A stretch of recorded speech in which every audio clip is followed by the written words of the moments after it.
Hey everyone, welcome back. Today's explainer is tackling a massive question. We're going to completely demystify wealth building and look at exactly why a high salary just doesn't always translate to true financial freedom. We're digging into some seriously eye-opening data from the Federal Reserve, along with the math and behavioral insights that separate the actually wealthy from, well, everybody else. So, this is our central question. Why do high earners often stay middle class? We're going to bust the societal myth that a giant paycheck automatically makes you rich. Because, as we're about to see, earning a lot of money and keeping a lot of money are actually two completely different skills. Here's our roadmap for today. First up, we'll hit the income versus wealth trap. Second, avoiding lifestyle inflation. Third, we're looking at the power of compound interest. Fourth, traits of the wealthy. And finally, the simple path forward. Let's just dive right into it. Section 1. The income versus wealth trap. Flow versus stock. Okay, so the Federal Reserve makes a really precise, absolutely crucial distinction here. They define income as a flow. It's the money you earned last year, it flows in, but you don't as well as I do, it can just as easily flow right back out through your spending.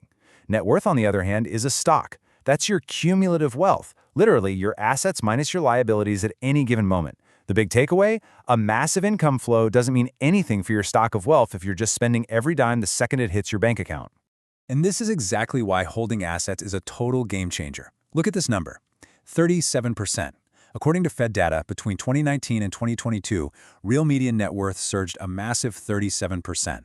That proves wealth accumulation is heavily accelerating for people holding assets like real estate or equity. But over that exact same period, real median family income only went up a modest 3%. You literally cannot just earn your way to wealth. You have to accumulate assets. Section 2. Avoiding lifestyle inflation. Rising income? More debt?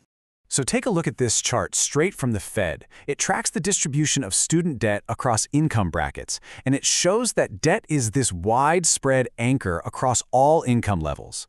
Even families in the top 20 or 40% of earners are bogged down by significant chunks of high-interest debt. It goes to show that high earners make more, sure, but a lot of the time, they just end up owing more.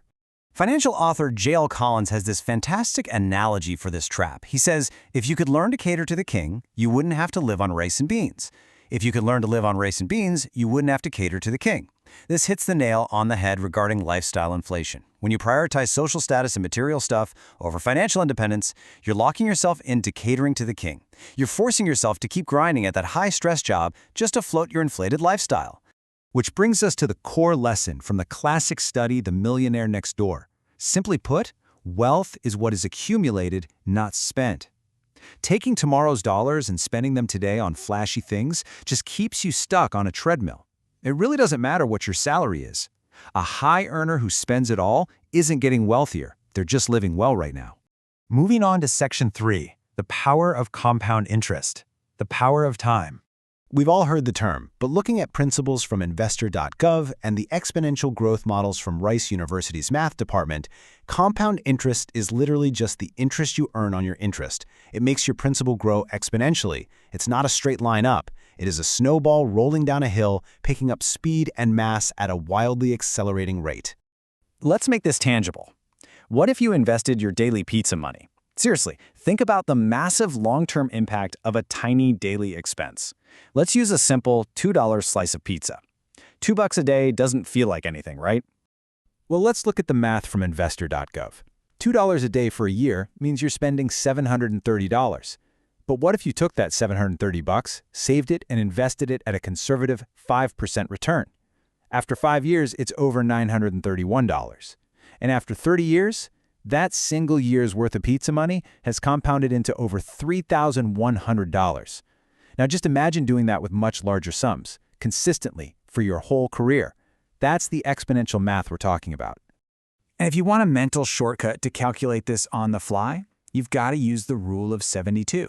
You just divide the number 72 by your expected interest rate, and that instantly tells you roughly how many years it will take for your investment to double. So earning a 9% return? 72 divided by 9 means your money doubles every 8 years. Wrapping your head around this math is basically a superpower for your finances.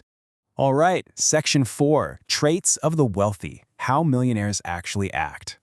The researchers behind The Millionaire Next Door studied this for 20 years, and they found successful wealth builders share a very specific set of traits. First, they live highly conservative lifestyles with defensive budgeting. They meticulously track their spending and spend way less than they earn. Because they're so frugal, they're incredibly efficient at allocating resources. They also prioritize true financial independence far above looking rich to their neighbors. And get this, over 80% of them are first-generation affluent. They didn't inherit it. They built the whole shebang themselves. And lastly, they teach their families how to be economically self-sufficient. Financial writer Morgan Housel sums this up perfectly.